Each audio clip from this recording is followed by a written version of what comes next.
Hello and welcome back to Just Another Football Podcast.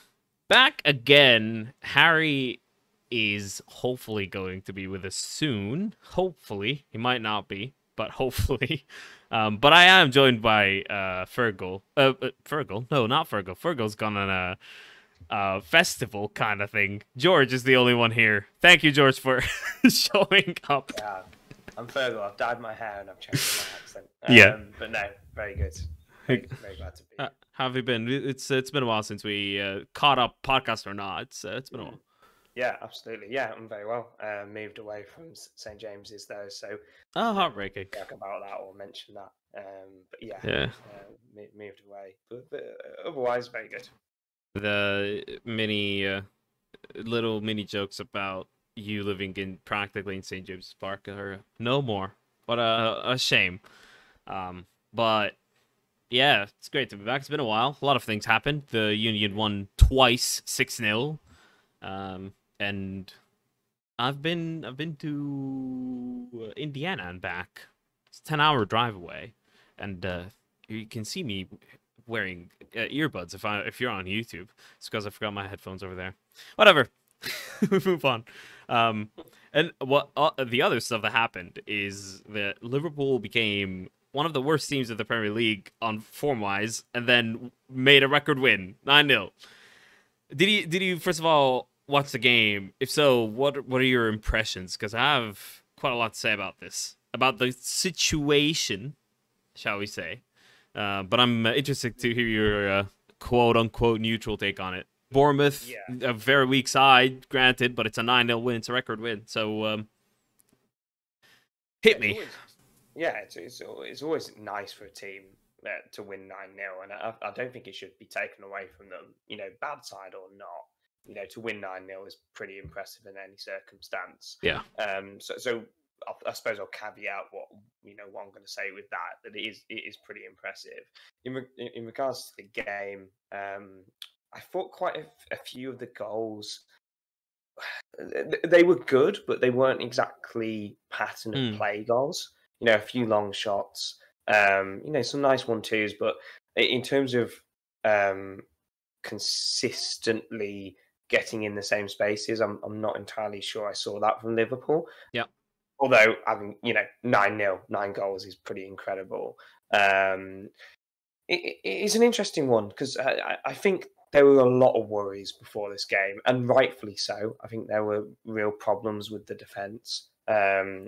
Especially sort of defending counter-attacks. Yeah, absolutely.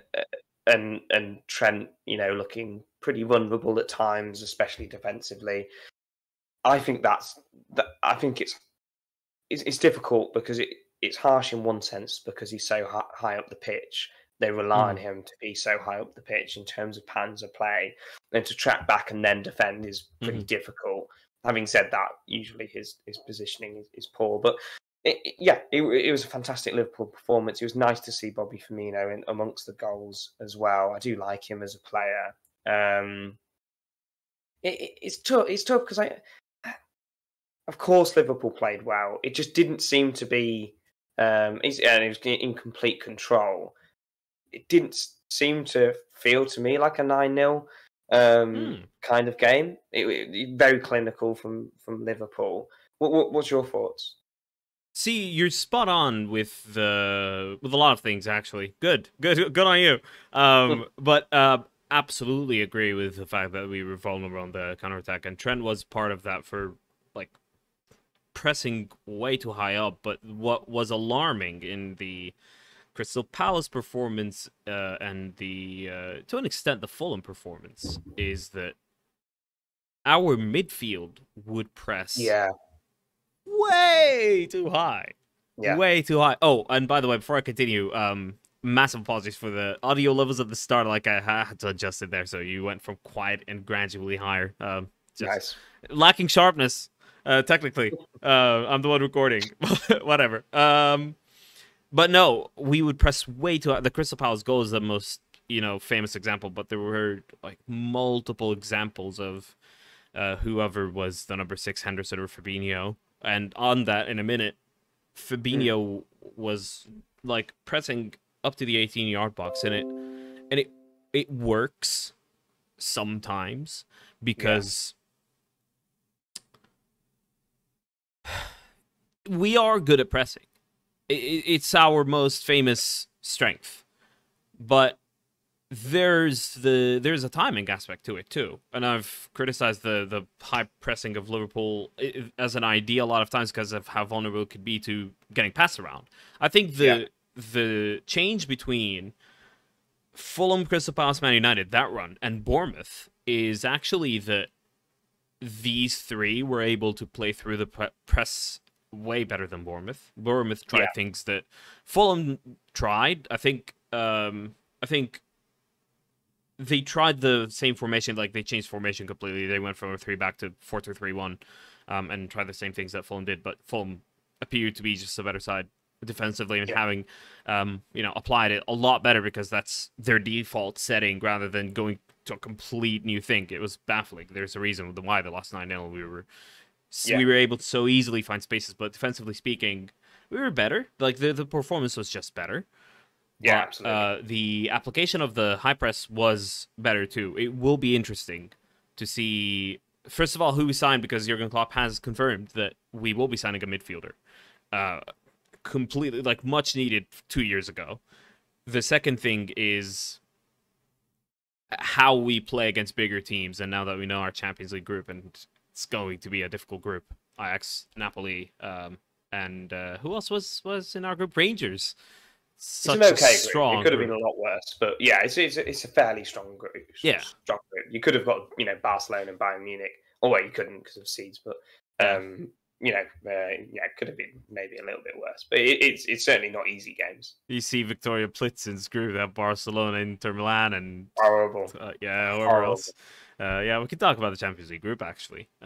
This week there was like very little like stories here and there. I think we can discuss the weekend in the Premier League and then discuss the group stages a little bit more. Maybe Harry will give his thoughts on Arsenal's Champions League group. Oh wait, haha, so funny. Wait, before we carry on listening, in case you were expecting we talk about the Champions League group stage, we ended up actually not discussing that. We ended up talking a lot more about the Premier League though, and some of the results that led to a potential early sack race. The Antony deal, there's a discussion about that in there, some of the European League's results, and a bit that's coming back towards the end. So stay tuned for that. Just not talking about the Champions League group stage draw. So enjoy the rest of the episode, I guess. But yeah, it's a obviously encouraging result to win 9-0 is incredible. Some amazing goals. The Firmino goal I thought was huge. The one that he flew up practically, that was like old school Firmino, like Firmino back at the peak after 2 years, was it, of not scoring at Anfield.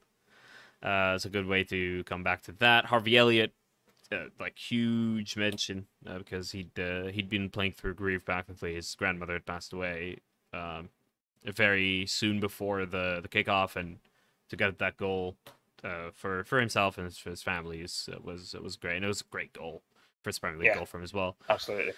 Carvalho scoring, good on him in front of the Kop, first goal for Liverpool. There was a lot of good stories. Mohamed Salah though, my FPL captain, and not a single goal contribution, and I ended up getting like 30 points below average or whatever it was. You know what? I'm going to take the positives and say we can score 9 goals in a game without Salah contributing much. Well, yeah, absolutely. And with that, obviously, you mentioned that it's been 2 years since Firmino scoring at Anfield. He scored 100 goals for Liverpool. I think he hit his 100 that game, which is pretty incredible considering his last 2 years have been fairly poor, in goal scoring terms. I was quite surprised at that statistic when you hear about it. He had a season or 2 seasons and a half of being very prolific. Especially the 17-18 season. Remember, something like 10 goals, 10 assists in the Champions League campaign. And like Salah, Mane and Firmino scored 10 goals each in the Champions League. What a season that was, really. But yeah, I miss it sometimes. No, but like you said, loads of positives, especially that's no Salah sort of return, goal return is really great to see for Liverpool and a big boost. Having said that, I think I'd say pretty comfortably you played the worst team in the league. Changed my mind slightly on Forest, but not too much. I still think they'll go down, but Bournemouth have the worst manager in the league. They've probably got the worst team as well. So it's not a good pairing. So in terms of that, it was a recipe for disaster, really.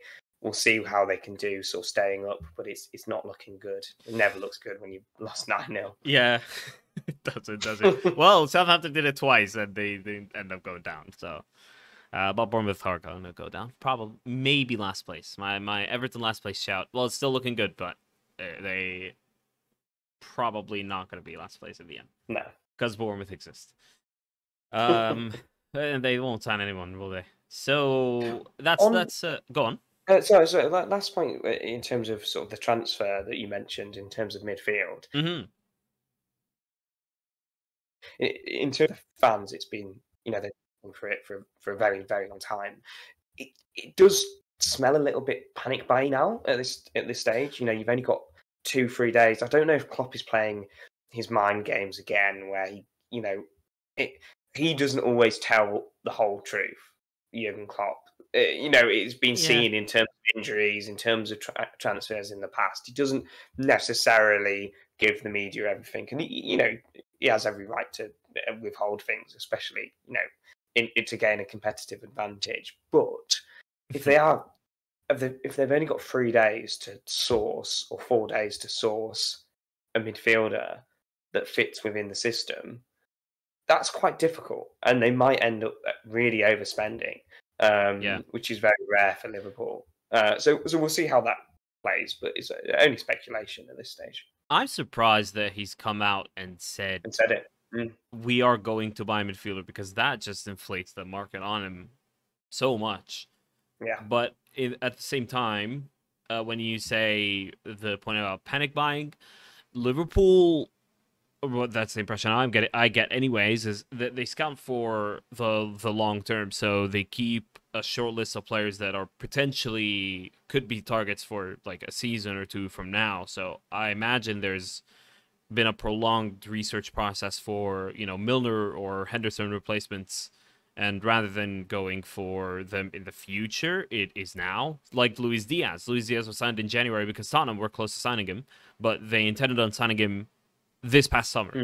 So they ended up having to do it sooner, but he was on their shortlist and was going to come in, and they were going to go for him anyways. I feel like that's what's going to happen. Yeah. What type of midfielder we're going to buy, I feel like we want to prioritize a box-to-box type that can also get on the attack and contribute goals, like a Mateus Nunes that the Wolves ended up signing, which wasn't going to be my choice anyway, but don't know what midfielder that would be by name. It's got for me. It may be less on the goals, but Barella has got to be. I'd love Barella. He's just perfect for that Liverpool midfield as well on the right, as sort of the Mazzala role. Box to box. I just think he'd be fantastic, and he's been linked with the club as well. I think it's a brilliant signing. That there aren't many in terms of world football that can do that. And like you said, they'll have been planning to replace Milner and Henderson for a few years. So naturally, that you'd hope that there are a few players there. Do it now. I have my pick now. I haven't thought about it for a second. Frenkie de Jong, get him in. He is so versatile. He played at center back and he played attacking mid. Like he can play all through the spine. Do it. In my opinion, he can be like a number 6, a progressive number 6. Fabinho is not necessarily a progressive number 6, but Frenkie de Jong there wouldn't be too bad. And then if you need a playmaker, yes, Frenkie de Jong's pretty good at that too. So, That would be my really first choice, and then it would rattle Man United at the same time. It would. Really important. So, that was the first kind of big one from the weekend. Second big one, we talk about the title challenge at the very start. Everyone has Liverpool and Man City in their kind of top two in table predictions. City have won 4-2 after coming back from 2-0 down. Erling Haaland hat-trick. More on Erling Haaland later, specifically when it comes to fantasy and a certain competition that we play. But my God, so we have the luxury of having the 3 p.m. kickoffs UK time, 10 a.m. for us Eastern, of having them actually broadcast. So I had the Liverpool game and Man City game together in 2 screens. Man City play in a way that I'm not used to seeing and is hurting them. And I feel like they won that game by sheer quality. Oops, I dropped a couple. It didn't break. It was plastic. Not good for the environment. I apologize. They won by sheer luck and just persistence and Erling Haaland power just drive through people. Tactically, though, I don't know if this extreme Kyle Walker narrowness, doing a very narrow double pivot with Rodri, and then Cancelo have it going all the way up. It doesn't make sense because you have no cover on the right. Any turnover, especially with Haaland not being a link-up man. Like, he completes maybe 3 passes a game, Haaland. On the high, not even on average. Yeah. When there's a turnover, the right-hand side is immediately exposed. And there's a reason they conceded 5 in the past 2 games now. Is because they played against teams that have extremely high-quality right-wingers. Iber Eze against Palace, Alan Saint-Maximin against Newcastle. So I don't feel them at the minute. Performance-wise, I don't feel that it's sustainable, question mark, because they always score goals. Like, they conceded 5, they scored 7. And they made 2 comebacks from 2 goals behind, drawing 1, winning 1 4-2. Yeah. So you can always see them winning regardless. But I don't know, man. What do you think? And by the way, just this is for anybody who quite doesn't know.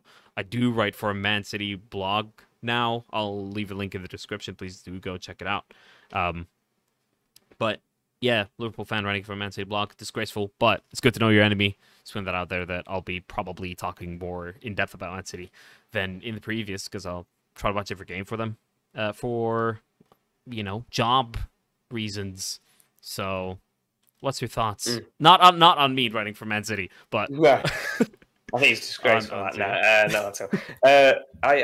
I think that's harsh. I mean, obviously, I do appreciate that when you put Walker in that sort of narrow position, there's going to be, it's almost like playing with Trent, right? Right back, a hole in defence. But what I would say is I don't think Crystal Palace got too many chances from it. They scored from 2 corners, I believe. And on top of that, I mean, Man City, the quality they have going forward, it really very rarely matters. Newcastle were absolutely superb last week, and I think that's probably going to be Newcastle's best performance of the season. And therefore, in order to get any points against City, you need to be on your absolute A game. Otherwise, you'll be a few down pretty quickly. Having Haaland is just the cherry on the cake. I mean, he was an absolute machine, wasn't he? I mean, he was absolutely superb. There were calls for red card with the kick. I don't buy that. I mean, I think he was just trying to control the ball. Yeah, his eyes were on it. I think it'd be harsh. There's no momentum either, but he was fantastic, and so was Bernardo Silva. Bernardo Silva is probably, outside of Chelsea, my favourite player in the Premier League because of the way that he plays. He's so silky, so quick. His movement, his dribbling, his passing, his vision. I just think they've got so much quality that they can't drop points. It's one of those ones where it's like, well, they dropped you know, 2 against. well, yeah, they Newcastle. did, but in terms of sort of losing, I just can't see them lose. I don't know why. I mean, they came back from 2 down in the last. I think it's 3 of the last 4. They've come down from 2 down, and they've not lost from going 2 down in the last 3 games that they've gone 2 down, or something silly like that. And it's crazy. It's absolutely crazy. To do that, you know, not a lot of teams can change it and turn it around like that. City have that mentality, and that's why I think they'll continue to do well.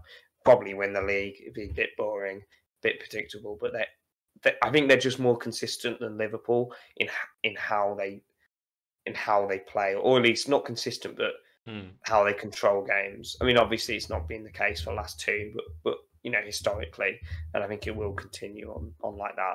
But yeah, I mean, I'd like to see them struggle. That'd be fantastic. Be interesting. Yeah. Very truthfully, not because I have a dislike to City. I don't think anyone particularly cares about City. A bit harsh, but it would just be nice to see a very competitive league. And so we'll see, especially with that, like you said, that Walker, interesting tactical. It's not the only one either. They did something weird with the midfield where they have like a box of center back, like winger, center mid, or right back. Wait, sorry, I'm getting this wrong. Right back, center mid, winger, box, and Rodri like roams in around that box, and that's like how they build up in possession. Great podcast content, by the way. Try to visualize. I feel like it's a lot of change. But maybe it's because they're just too good and need to try new things. Yeah, I don't know. new interesting things, yeah. I don't know. As if buying Holland wasn't enough of a tactical shift. But we'll see. Yeah, I agree with you. I feel like it would be glorious to see them struggle. They're not top of the league yet, though. You know who's top of the league? Arsenal. Harry's coming in. I've just received confirmation. He's mic'd up and ready to come in. So... He's coming in 3, 2, 1. Oh, those on Spotify missed a magic trick. Harry has appeared. A wild Harry Nickel has appeared. Hi. How you doing, mate? Are you feeling any tingling sensations from that sudden appearance? I can't say I am. Maybe when I watch this back and I see the magic that you're sort of able to put in, then perhaps it'll make me feel something. But at the moment, I'm just here. I'm just having a chat. Not feeling any sensations, I'm afraid. No magic through the screen just yet. God, give us a like. Subscribe. What more should it take? Anyway, Arsenal, Harry, were you there in the Fulham game? I wasn't. My first game, so I've been away for the first 4 games this season. Quite an interesting stat, actually. So it was the same last year. I'd missed the first 3 games, and we lost them. This year... missed the first 4 games and we won them, and so I'm kind of hoping that the ratio, because then when I went back, obviously, you know, we did pretty well the rest of the season or whatever. I'm hoping that it's not the opposite this time, and it's just a complete train wreck once I get back to the UK and start going to some of the games. Wasn't at the game. Okay, I hope you watched it. Yeah, of course. Good. Of course, okay, mate. Of course, I was glued to the screen. Yeah. I think one of the first things I would note is the atmosphere. I mean, like you could feel it through the TV. Like for a game against Fulham, like granted it's early on in the season, there's like feel good factor, but and I would say this last season as well. Like the demographic of fans attending the games at the Emirates has definitely changed. It's definitely a younger like audience. I think that especially with the away games as well, you kind of see it when you're there. There's just more of a positive energy behind the team at the moment. It obviously helps that we're moving in the right direction, but it's something you can really feel at the ground, and it's something I could feel kind of watching on the TV. And obviously, you know, going behind in the game and in the way that we did, it would have been very easy, and maybe in years gone by, the crowd kind of would have turned and it would have gone quite toxic. But, you know, although we equalised quite quickly, it never felt like the crowd turned on the players. And I think that, you know, it helps in a game like that where it threatened to be one of those days where we didn't play badly. We didn't deserve to be 1-0 down, but you don't, you get in some good positions, you don't quite get the shot away, their keeper's having a good game, and then you make an absolute howler and you're 1-0 down. We would have lost that game last season. So we've already won as many games from behind as the entirety of last season. We only won one game last season against Wolves. We were terrible when we conceded the first goal last year. And so as much as it's been lovely, up to date, kind of watching us just control games and have it won by half time, and you've got to also recognize that it's not going to be that way every week. You can't expect to just have the game won by half time. And so you're going to have to come from behind. You're going to have to face adversity, whether that be conceding a goal or whether it be struggling to break a team down. It's one of those things, and really good win. I'm very pleased. We're finding a way to get it done at the moment. And granted, people will point to the fixtures and say they've been favourable, and they absolutely have. And I would expect individually, I would expect to beat all of the teams that we've played. Don't get me wrong, but you've still got to do it. You've still got to show up, beat these teams, and go on and win the next one. And so, I'd much rather be sat here talking about us winning games that we're expected to win than maybe not winning games that we might not have a right to win. And it's a good place to be in.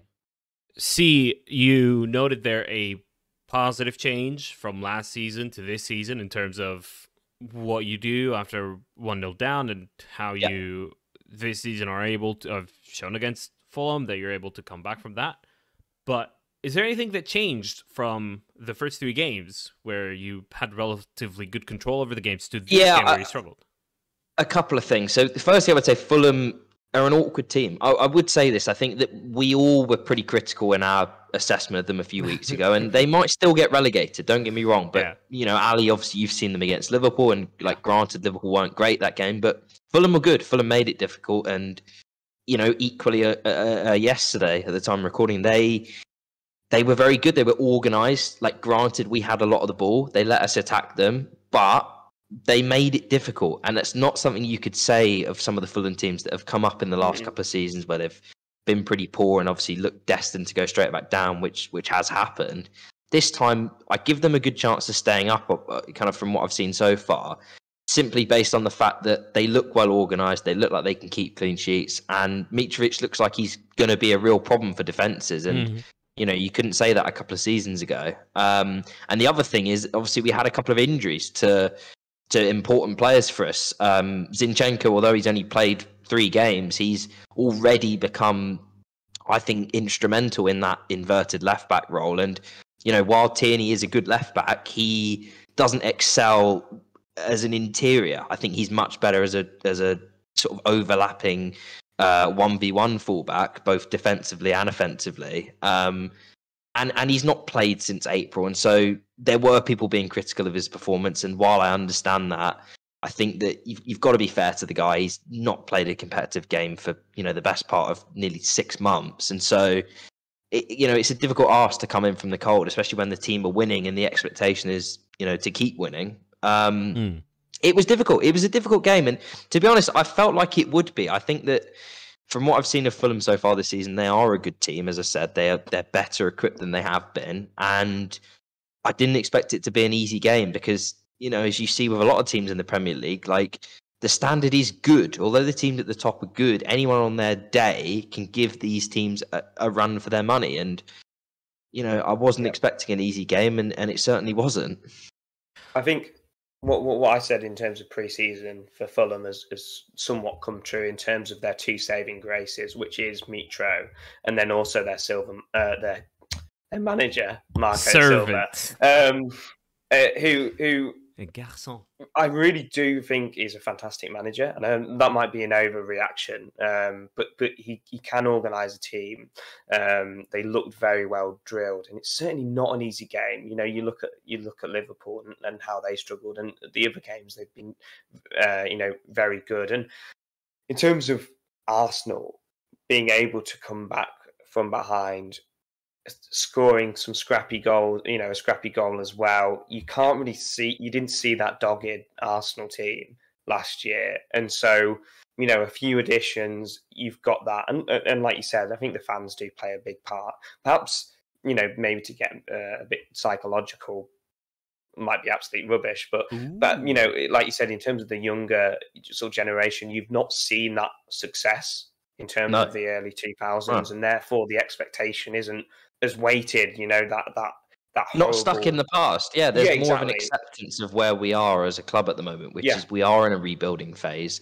We have been at our lowest point, for probably 30 years. And so there's more of a realism. I think that's a good point, actually. There's a more realistic outlook towards where we are at in this project, which I don't think you could say was there, as you sort of said, with certainly the demographic of people going to the games. It definitely has changed. You see it, you just feel a different energy when you're inside the ground. I'm going on Wednesday and I know exactly what to expect from the crowd that is there, and it's a good place to be in. I think I'm obviously very conscious of the fact that there are tougher tests to come, no doubt, but we've done what's required so far. I'm hoping that we could get one more player in before the window's out, because I think that puts us in a great position to get top 4. Although there's obviously a lot of the season still to be played, I would feel pretty comfortable with that. Whereas at the moment, it's kind of like we're good and we've got a good team, but you just don't know what's around the corner. There's a lot of games. I mean, now that those Europa League games or Champions League games have been thrown in, there's 9 games in October. 9 games in 1 month. I mean, this early in the season, there's going to be a lot of football played in a short period of time, both pre and post the World Cup. And so, having as deep and flexible a squad as possible is going to be at a premium this season, probably more than ever. What position do you want? We need a winger. And I'm not just saying this because people are on Saka's back already and he started the season a little bit slowly, but we need another winger. Pepe's gone. And while Pepe, granted, wasn't getting any league minutes last season, we didn't have any Europa League minutes to share around. I think when you add that in, okay, you've got the likes of Smith Rowe and Vieira who probably can cover the flanks, but then they're also covering, midfield positions. And you could say this about Nketiah. He can cover the flanks, but he's also covering Gabriel Jesus. So you don't want too few players covering too many positions. I think depth looks great, but then when they're actually pulled into the team, and you lose that kind of where they're covering a lot of different positions and they're malleable. Once they're actually playing, you think, well, what have we got now? So I think we need another winger. I think the centre mid signing probably they can kick the can down the road for another year, because Xhaka's doing well enough, and we've got enough when you factor in if they were to get another winger, then you could play some of those guys, that I've mentioned in a more advanced midfield role. So I think if we get a winger, we're in a good position going into the season. But there's some good teams we're up against. Chelsea obviously won this weekend. Spurs got a good win today. It's not going to be easy. Like I do think my prediction would be for top 4 that I think it will take go on the highest points tally that it has done in a long time to get 4th.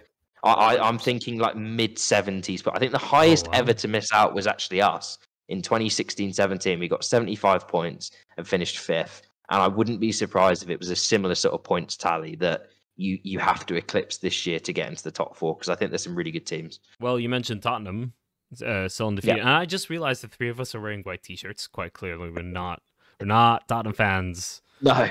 Liverpool and Chelsea and Arsenal, like we couldn't be further away from that. Absolutely hate them. Yeah. But they have on what looked like a pretty difficult game. I caught the last 25 minutes or so of that. Their best start in 13 years. Arsenal's best start since 2004, which is 18 years.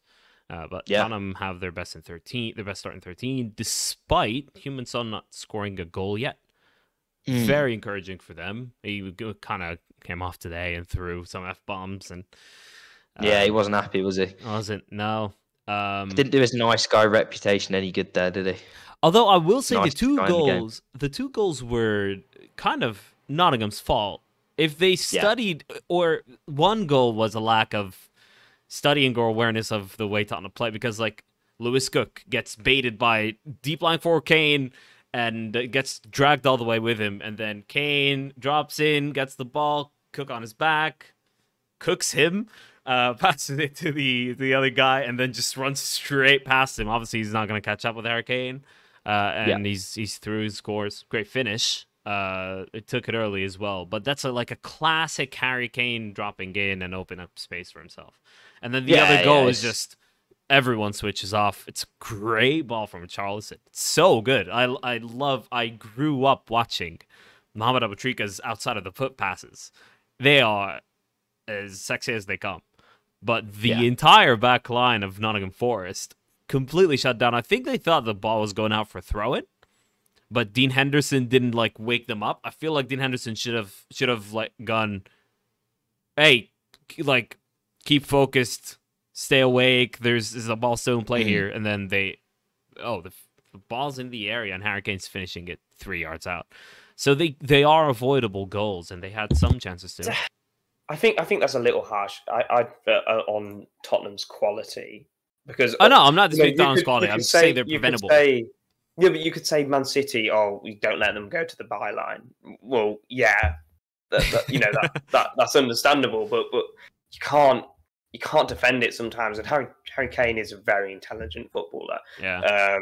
In the way that he plays, and so maybe I'm being a bit kind to Forest actually here. I think you're being a bit too kind to Forest. Yeah. Yeah. They're absolutely terrible, and they should have defended better. No, it's surprising they're being kind to Forest. Like, let's say that. I just think Tottenham have got a lot of quality going forward. I think they're yet to be properly tested defensively, and I'd like to see teams really, really go at them a little bit more. But unbeaten, they've had a good start to the season. Mm-hmm. You can't really say otherwise. But they've not impressed as much as I thought they would in terms of the eye test. Strange that though, because I don't think they're doing anything I wouldn't expect them to do, because it is straight out of the Conte playbook. Yeah. And actually Spurs in the last few years have suited playing in the manner which they are now, which is to exploit teams in transition.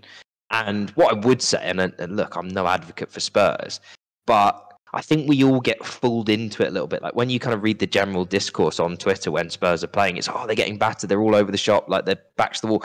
But Forest didn't have many chances, and it was the same with Wolves last week. Like they had a lot of the ball, had a lot of the territory, had a lot of shots. Wolves had something like 13 shots in the first half, but none of them were great chances. And while Tottenham don't have good defenders, I don't think individually, the likes of Sanchez and Dyer and Davies and Emerson Royale, I don't rate any of them particularly individually. But what you can't deny is they're in a good defensive shape. They are in the right position to block stuff, get tackles in, stop the opposition generating good chances. Like Forest didn't really have any great chances today, and I think they played well. I think they acquitted themselves well, and I think that there was, as you said, the goals may be avoidable because it's predictable. It's the way Spurs play, but it is effective. They're good at it, and so I understand why it works for them. They wouldn't be able to keep doing it if it was that easy to stop and they weren't any good at it. But it's interesting with Spurs. Like, do you put more stock in the fact that they're not playing well and getting results, as opposed to an Arsenal or Man City who are playing pretty well at the moment? Man City maybe a little bit leaky at the back, but they're firing all cylinders going forwards. Would you rather see that, but potentially know that you're going to get a dip and maybe you'll start dropping points? Yeah. Or is it a good thing that Spurs, I don't know, they're maybe feeling their way into the season a little bit more? And it pains me to say it, but I think they are just going to do this for a lot of the season, which is not look particularly great at times, but they'll get results. It is just kind of what they do and what Conte does. Contextually, I think Son not being on form yet this season is a encouraging thing for them, because when he's in form, then they're going to be harder to stop. They are. I want to stay in London, and form is an interesting topic with Chelsea. They did win against Leicester City 2-1, and a man down. Yeah. First of all, it's a good win. Aside from the win, I wanted to touch on two things. First of all, let's stay with Chelsea. George, I want to hear your thoughts on this. World record fee for Wesley Fofana, £70 million. Yes, no, too much money. You need the position to that much. I think every transfer this transfer window is going to be talked about sort of too much money. Yes, apart from very few sort of Jesus. I'm trying to think of others. Yeah, you are right. Taiwan, silly money being spent.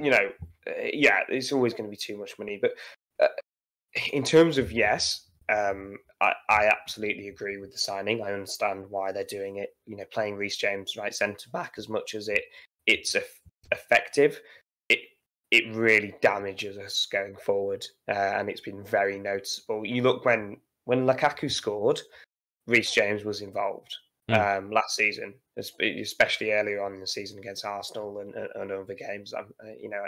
You're thinking of, and I think that's why Tuchel wants to bring in a right. You know, he'll probably play on the right, maybe transition into a four at the back, potentially. But No. right centre back for Fana, long term. Right I can see it being a four at the back long term. But yeah, moving Reece James, he clearly doesn't want Ruben Loftus-Cheek at right wing back. He's only playing there because he's been very effective. It's interesting we're keeping Chalobah, but I mean, it links into something I've been saying for a long time, which is, as much as I love seeing Chelsea players come through the ranks, you know, the likes of, you know, James and Mount, there are Chelsea players that are coming through that I don't think are good enough, and I don't think will be good enough to play for the next 10 years. You know, noticeably, Ruben Loftus-Cheek, Callum Hudson-Odoi, sort of 50-50, and especially Conor Gallagher. Trevor Chalobah is being kept at the moment. He's another one that's on the fence, I would say. I think all of these players' value gets inflated for a 3-month period because they play well. And then that consistency isn't there because they're too young, right? You're not consistent when you're younger. It's constantly talked about by professional footballers about sort of being that younger player, and you just don't seem to find that the ability to play the same level, 7 out of 10 every game. Rather, you'll have a 9, an 8, 9, and you'll drop down. So it's interesting, but yeah, Fofana definitely a great signing. Injury problems could be worrying, but apart from that, he's 21, so hopefully he's here for 5, 6, 7 years. The other thing I wanted to cover about this game is the official start of the sack race. Starting with... The knives are out, aren't they? I think we've seen enough of the season now to have a short list of managers that are heading up that sack race. And obviously, Brendan Rodgers is right up there, I think. Yep. That's kind of what you're getting at. Starting with Brendan Rodgers, what do we think? How many games? It's difficult to say. I think with Leicester, assuming this Fofana deal goes through, they're then going to have some money to spend at last. I think one of the things that's probably giving Rodgers a bit of a kind of crutch to stand on at the moment is the fact that they've not signed anyone, at least apart from, I think, they signed a backup goalie. And so... they have been slightly, held back by that. Having said that, they're playing against 10 men for an hour on Saturday. It's not really good enough to lose that game because they're desperate for points as well, Leicester. They've got 1 point now after 4 games. It really doesn't look good for them. And, when you look at the squad, it's not a bad squad necessarily. They've got some good players in there.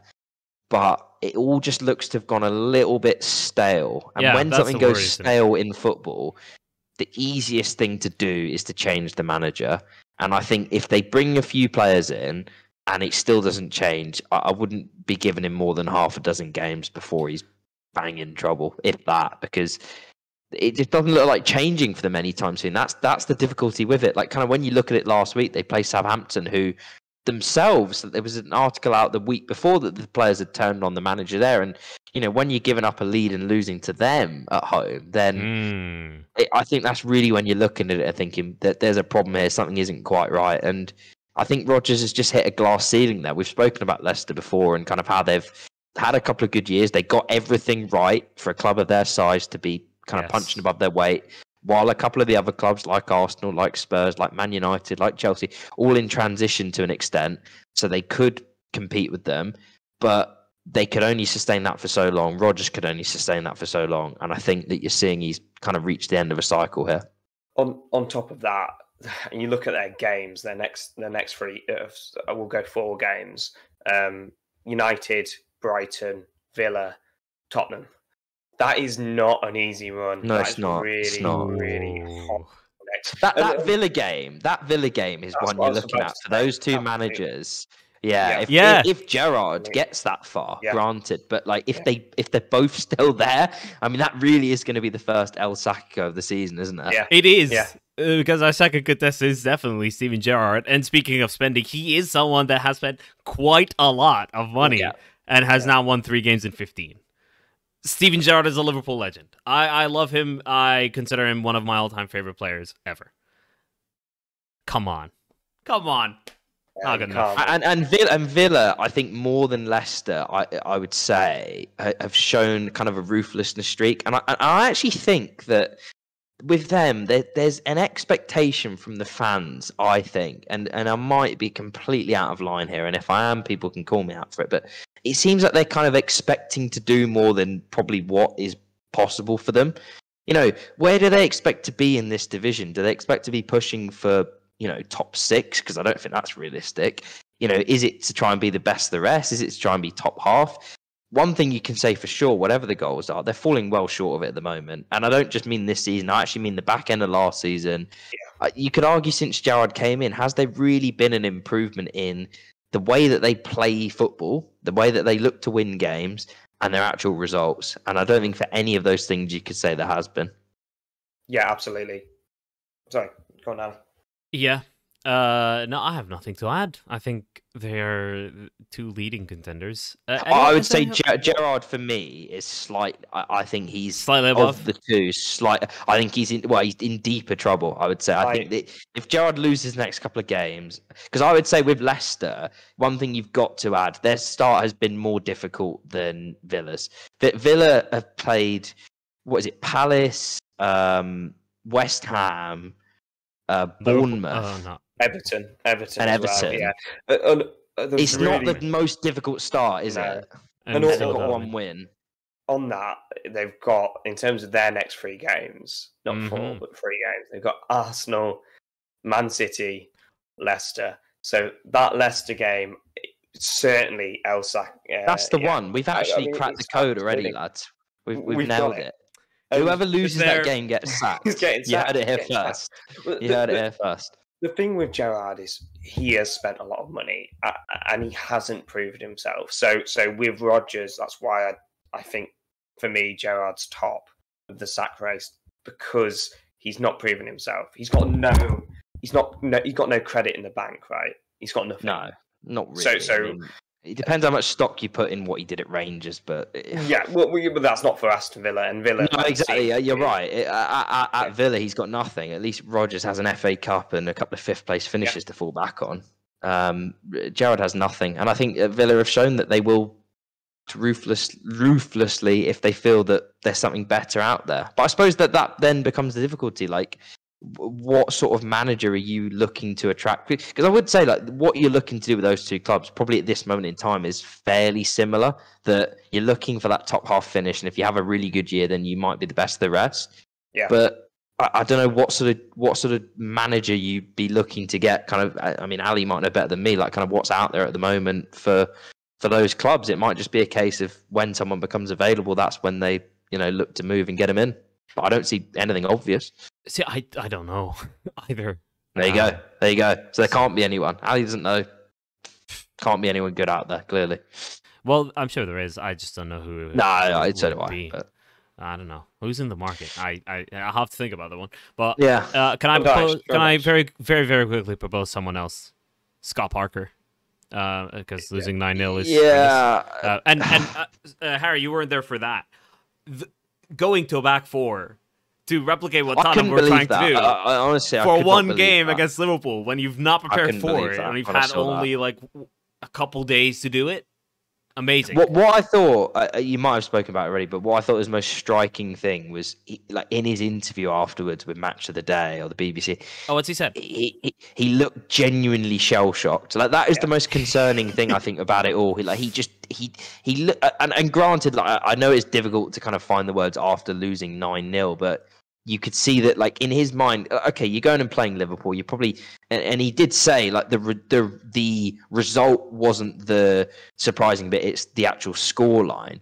maybe there's a bit of trepidation going into that, but he looked genuinely shell-shocked, which I think tells you that he and Bournemouth themselves are out of their depth here, that the quality just is not there whatsoever. They don't offer anything. What will save Bournemouth or Scott Parker, sorry, Bournemouth are going down. They're the worst team in the league. But what will save Scott Parker is the expectations. Like, surely Bournemouth, that he won't get sacked until it gets, I think, January, before January. Yeah. And you bring in a Sean Dyche. That's sort of the level for me. But he just hasn't proved it for me. As Scott Parker as a good manager, or at least a Premier League manager. I'm sure his standard is the Championship, and to get promoted isn't an easy job, but he's just not up to it. The team's not up to it as well, to be fair to him. But yeah, it's dire straits. Okay, moving on, because this is a pretty big one. Manchester United are about to sign Antony from Ajax, and this is huge.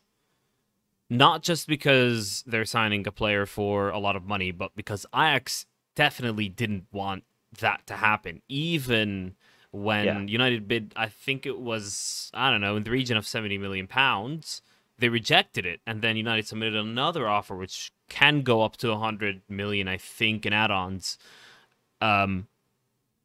We put the question, by mean as in I, on Twitter. Follow us there on JF_pod.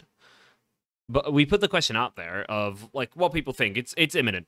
Antony said it publicly. The Ajax manager said it publicly. It's all over the place. The hero ghost coming from Fabrizio Romano. And we asked people's thoughts about it. And just coming through while we were recording this episode is a interesting take from Anders Norheim. Anders_Norheim is his username, very simply. So Miles, who we know, he said, I think he's going down as one of the worst transfers of all time, but hopefully I'm wrong. We know Miles is a Man United fan. But Catherine said he's going to be overpriced, feels desperate when they don't really need him, which I kind of agree with. I think that the need is still there for another midfield to add to the depth, because there is none after Casemiro. The other take from Anders was, he replied to Miles about one of the worst transfers of all time take. He said, I think you're going to be proven very wrong. I think we've made some fantastic signings this summer. He's clearly the Man United fan. Antony included. Call me crazy, but come back here in 1 year, and I think I'll be proven right. And then he made his own comment. A player with X Factor, star quality. For sure, still diamond in the rough, and he's 22 years old, so that's a good point. But if the stars align, we could be looking at a major diamond. Well, goals and assists in the Eredivisie have never been a determining factor for success in the Premier League. Fee for him, though, as pressure on him will be through the roof. Being a foreign-born forward, can't read. For Man United signing for a big fee, he will be known as the quote-unquote £100 million signing, while being in reality only 80. That is true, and we've had the similar thing happen to Darwin Núñez, for example. Yeah. Only £8 million more than Cucurella to Chelsea. Is that true? I know Cucurella signed for around that region, but I don't know if it's 8. It's certainly not. Think it was that much. I thought he was 60. I thought Cucurella was 62. Yeah. Well, that's the figure I that's thought. a big leap. That. I don't think it's 8 million, but it's a point. It's also not 100 million though. In fairness. Well, Darwin Núñez wasn't. The point he's making is because it's going to be 100 million euros. It's because it's 100 million euros, and that's where people take that figure. Yeah. And the euro's crashed down to $1, which is it's called soccer now, bitches. Yeah. So the pressure on him. Wait. I just want to complete his point here, because of course, he's saying it's a definite overpay as well, but he's saying it's not to a similar degree as other people are saying. I think so. There's quite a lot to unpack there. Firstly, Anders, thanks for tweeting in. Good friend of mine, top Man United fan, knows his stuff. There's some interesting stuff there. So I think that in all my criticism of this signing, I'm not necessarily saying he's a bad player. There's a couple of things that I've been critical of. Firstly is the fact that they've been reluctant to pay it up till now. which suggests poor planning. And maybe they were saving some of their money because they thought they might be able to get De Jong, and they haven't been able to do that, which I understand to an extent. But the deal was probably there to be done 6-7 weeks ago at this price. So it clearly suggests to me that their hand has been forced in this. As you say, Ajax didn't want to sell. They've become desperate. And let's be honest, clubs know at this point, if you're doing business with Manchester United, if you wait long enough, they'll pay what you want. That's just the reality of it. They will pay what you want. And so they're able to sit there, hold out, because they know that they'll come in and offer them close to their valuation. The other thing, the reason I'm more critical of this signing is, I don't think it suggests good squad building. And now I know the manager has worked with him before and clearly vouches for him, thinks he's a good player. And Man United do need a right winger. But when you've got Jadon Sancho playing on the other flank, who, in my opinion, offers a similar skill set to someone like Antony, where he's a good combination player, he operates well in tight spaces, probably more of an interior player than exterior. I don't think they pair well as a winger pairing. It kind of just suggests to me they've gone, oh, well, we need a right winger. The manager says he's a good player. He's worked with him before. Let's do that. What do we have to pay?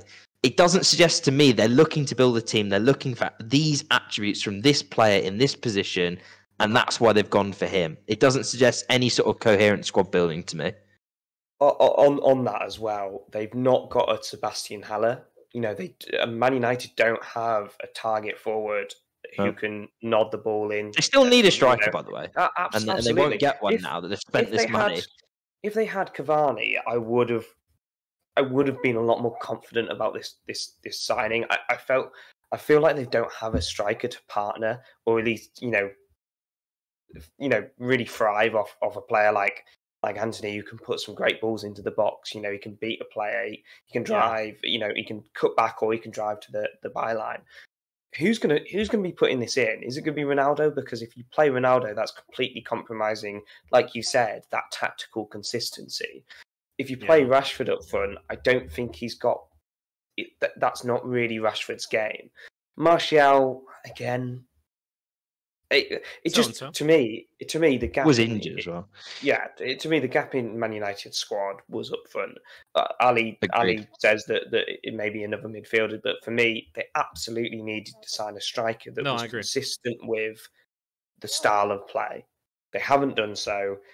On top of this, I've just flipped through Anders' Twitter just quickly. Yeah. On August 27th, 2021. Man United have genuinely signed generational Champions League run and brutal. The GOAT for less than Arsenal signed Ødegaard, That's brutal. Ben Scheidt and Ramsdale. But I suppose in that tweet, I'm sure he does know his stuff. That is but in that tweet there, I think he's actually encapsulated everything that's been wrong at Man United in terms of their recruitment, in terms of recruiting names and not recruiting profiles. And that is the thing for me here. If you said to me, what position should they be spending 100 million on a player in? I'd have said, like both of you, striker and centre midfield before right wing. And that's the thing for me, is if it comes down to, do we pay 100 million for Antony, or do we get someone for, I don't know, a third of the price that offers the skills that but then we can also get a centre mid and or a striker? To me, it's a no-brainer. Whereas now, what they're going to do is they're going to go big on one signing. I think that's the end of their business this window. I don't think they're going to do anything else. I might be wrong and I might look stupid, but my personal take on this is they're certainly not going to get anything big over the line at this point when you consider how long this bloody saga's dragged on for. And so I just don't think they've, again, and I know it was a big job this summer. I know they've had to recruit in a lot of positions. It's not easy. I get it. You're juggling balls and you have to kind of sometimes sacrifice certain positions, but I don't think they've done it right. I don't think the way to do it this summer was to spend 100 million on one position. And I'm not saying I love their winger options at the moment, but I certainly wouldn't have said that was the position they needed immediately to go big on. They need a goalkeeper as well. That's another position. The goalkeeper's a huge problem. They can't keep booting it long like they have been. Well, yeah, maybe, Ali. But this tactic they've had to deploy of essentially not building up from the back, they're not going to get away with this for much longer because they don't hold it up. There's a reason they didn't see any of the ball for the last half hour against Southampton, because they just didn't have the composure to pass it around, keep the ball. when they were getting put under pressure, they were just hoofing it long, giving it away. That isn't sustainable. You're not going to play against Liverpool every week where they're pressing you up to the halfway line and Rashford's running through with 30 yards of green grass to run into. Sorry to bring back memories of that, Ali. But the overwhelming point here is I don't think they've got it right in spending that much on that player at this point in their recruitment cycle. Hard agree. And with that, there are 3 more things for us to do, boys. Fantasy and Short King of the Week are coming up, but first and it's a shame that Fergal is not here for this. You didn't know what's coming, right? It's the first tabs on Tammy of the season because he scored. I saw Mourinho's comments; they were fantastic. Yeah, what's he said? What's he said? Brilliant. What's he said? Did you not see? No. He said something about how it was Dybala that had changed the game, but Abraham was giving the interview because he must have done an interview with, I don't know, like Italian broadcaster. He was talking like he was the match winner, basically like slagging him off because he'd gone and given this interview when he was saying actually it was Dybala that I brought on. And apparently Mourinho also in the dressing room said he was ashamed to be their coach at half time. So, yeah, Brilliant. I mean, he does love a bit of that. I'm not gonna lie. It was a corner. Dybala played like a side kick volley thing, a bicycle kick on the ground, looped up to Tammy Abraham. He just had to head it in. And it was a 1-1 draw. This Serie A is gonna be even better than last season. I think there's gonna be so many contenders for the league. I think Juventus are gonna be back in the conversation. Dusan Vlahovic scored a free kick that felt a little bit unfair. Dusan Vlahovic. Right. Never heard of him? He still exists, does he? Yeah, it does. He does. He scored. I've genuinely muted those words on Twitter because of what happened last transfer. Like, I don't see anything. I'm not even joking either. Well, no, you missed out on that free kick. Probably not because if he saw what he did, you might get. Yeah, I'd be pretty upset. I mean, we got Jesus, man. I'm not complaining, but yeah. Yeah, AC Milan wore green kits at home, which was odd to say the least, but they won against Bologna, a routine 2-0 win. Inter Milan and Lazio played a really good game, and they looked like they can both be title contenders. It's still early doors. They only have 3 game weeks played in Serie A. Lazio ended up winning 3-1, but I don't think the game was a 3-1 kind of game. Inter were very, very competitive, but just allowed Lazio to have like wide spaces in certain moments. Pedro came on and a lot changed. And a lot of availability on the sides was he like roamed right and then switched to left, and I think that kind of confused Inter a little bit, and they were able to get the win that way.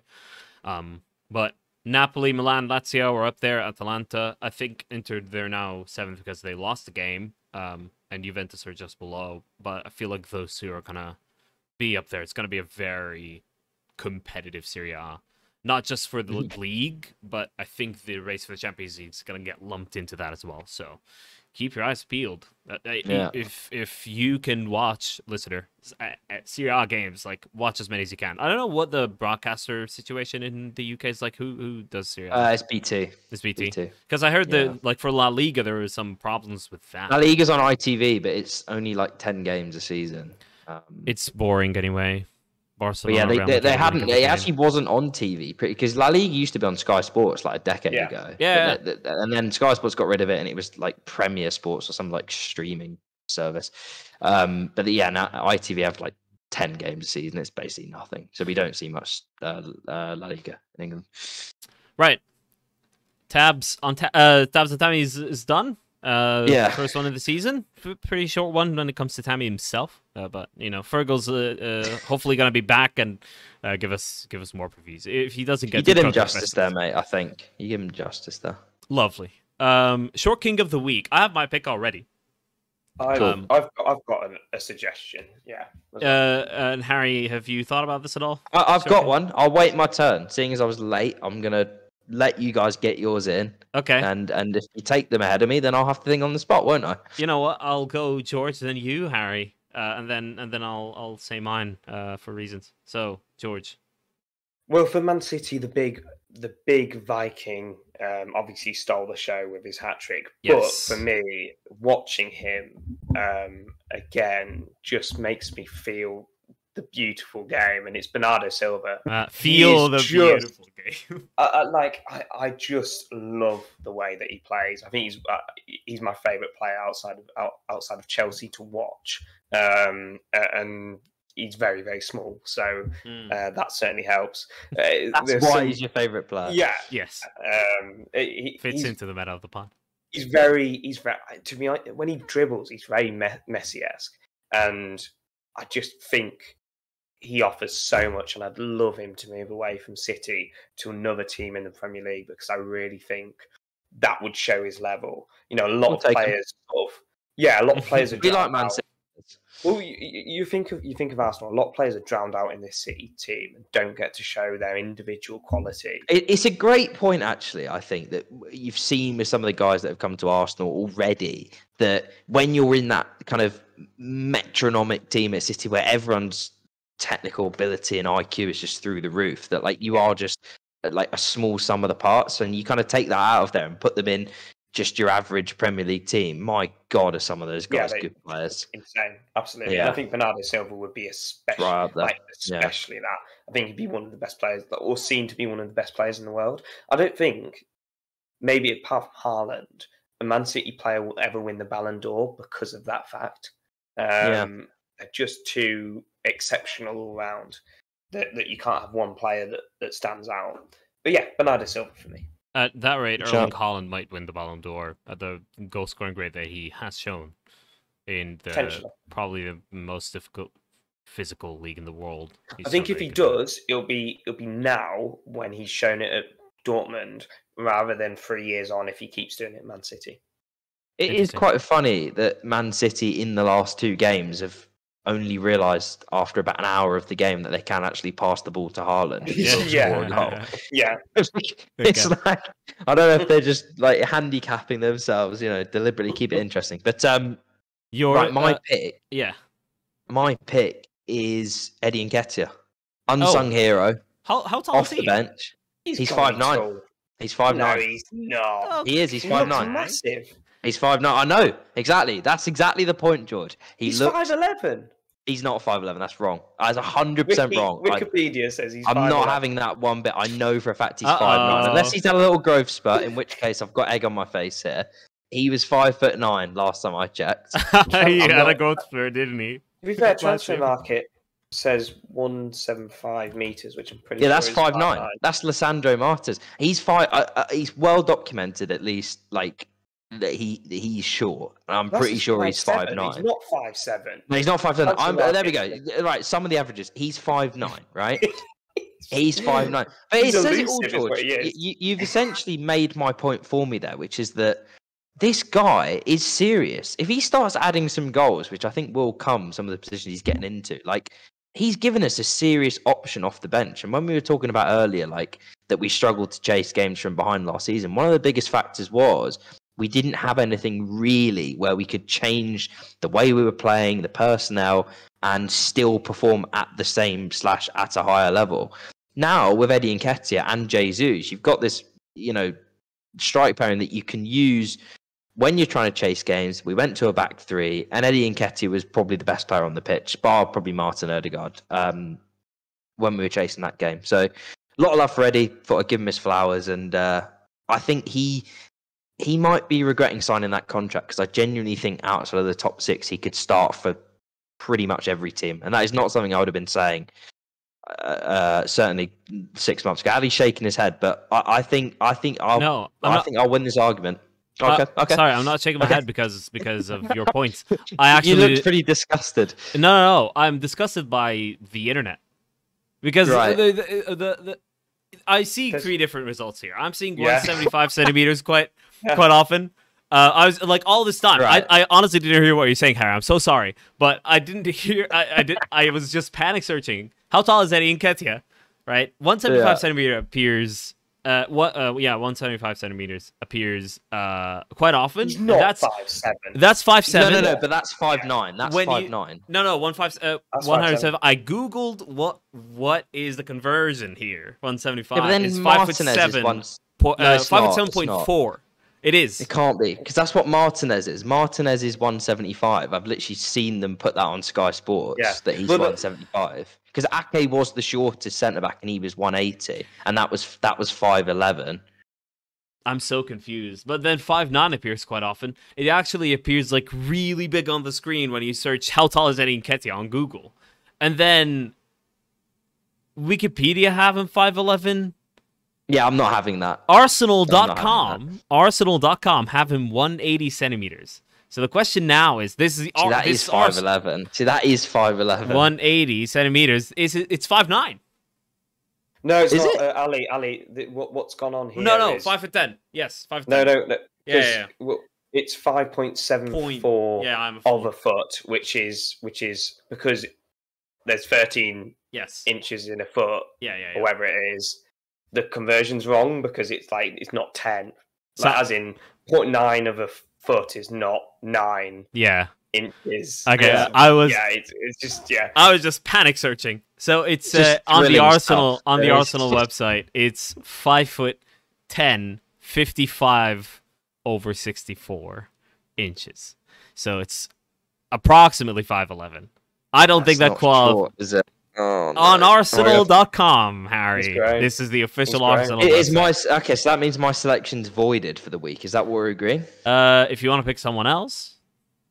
I do want to say Nketiah really impressed me as well. Yeah, he was good. He was good, but if we're saying he's not a short king, it is quite hard to look past Lisandro. But then, was he picked last week? You recorded before the game, didn't you, against Liverpool? So technically, he's put 2 good performances in since then. Okay.